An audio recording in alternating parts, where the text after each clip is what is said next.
السلام عليكم، انا هند سالم. لاول مره يشوفني ما ينساش يشترك في قناتي على طريقتي هند سالم علشان يوصل له كل جديد مني. هنعمل البليله الاقتصاديه سهله وسريعه، ما فيهاش اي حاجه، هتبقى معاكي في البيت احلى بكتير وهتوفر معاكي كتير ومن غير اي مجهود، وهتديكي في البيت كميه حلوه جدا وهتبقى موفره معاكي كتير. هنا ده ربع كيلو قمح بليله، بتجيبيه من اي عطار. انا جايباه انا جايبه نوع كويس، فمش محتاج ان انا انقعه من بالليل للصبح. لو انت جايباه نوع مثلا من اي عطار ومش واثقه فيه او مش متاكده منه، لازم تنقعيها من بالليل للصبح، او بالكتير قوي يعني ساعتين 3. ده نوع كويس، انا وريتهولكوا الحبايه بتاعته اهي، وقعت مني مش مشكله. هنغليه بقى. انا نضفته كويس جدا الاول من اي حاجه فيه وغسلته كويس قوي. ده محتاجش معايا ان انا انقعه، يا دوبك في مسافه الغسل. هناخده بقى كده ونشوف هنعمل فيه ايه بطريقه سهله جدا وبسيطه وما فيهاش اي حاجه. طبعا لو انت زي ما قلتلك القمح اللي انت جايباه مش واثقه فيه، انقعيه شويه. يلا بينا نشوف هنعمل ايه. هنا حلة على النار، مية بتغلي حوالي لتر ونص، مش مية كتيرة جدا لان هو مبيحتاجش مية كتير، وهسيبه يغلي. هنا خد معايا حوالي نص ساعة بالظبط، ما خدش معايا اكتر من كده ما شاء الله، واستوت اهي. وكمان فيها ميه عادي مفيش مشكله، حلوه بتاعه البليله.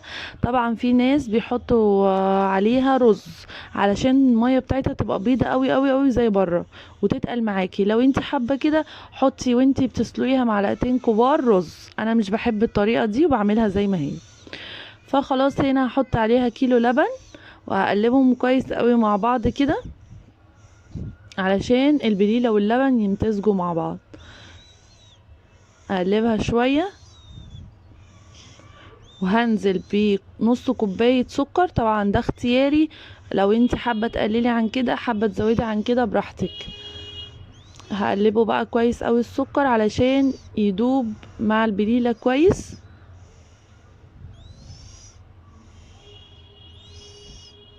اقلبهم شوية حلوين عشان بس السكر يدوب معايا.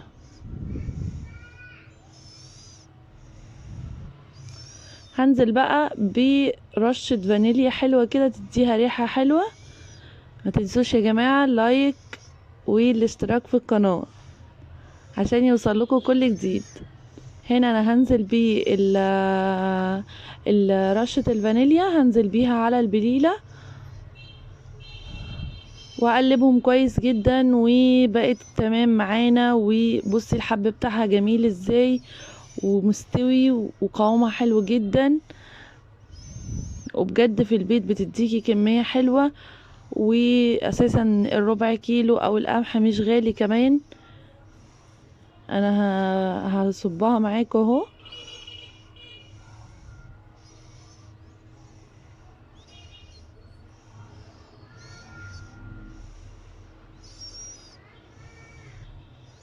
حلوة بجد بجد بجد، وفي البيت بتوفر معاكي وبتديكي كمية حلوة، وبجد بجد هتبسطيهم في البيت، بتبقي بايديكي وبتبقى بنظافتك وبكل حاجة. انا بحب احط على وشها هنا رشة قرفة، طبعا دي اختياري، لو مش حابة ما تحطيهاش. انا بديها من فوق شوية قرفة كده تديها كمان ريحة. بصي الحب بتاعها ما شاء الله مستوي وجميل، وبجد طعمها حلو جدا وسهلة وبسيطة. بليلة اقتصادية تعملها لهم في الشتاء، مش هتكلفك اي حاجة وهتعجبهم منك جدا جدا. يا رب يعجبكم الفيديو، ما تنسوش اللايك والاشتراك في القناة عشان يوصل لكم كل جديد مني. وجربوا الطريقة دي هتعجبكم قوي قوي. السلام عليكم ورحمة الله وبركاته.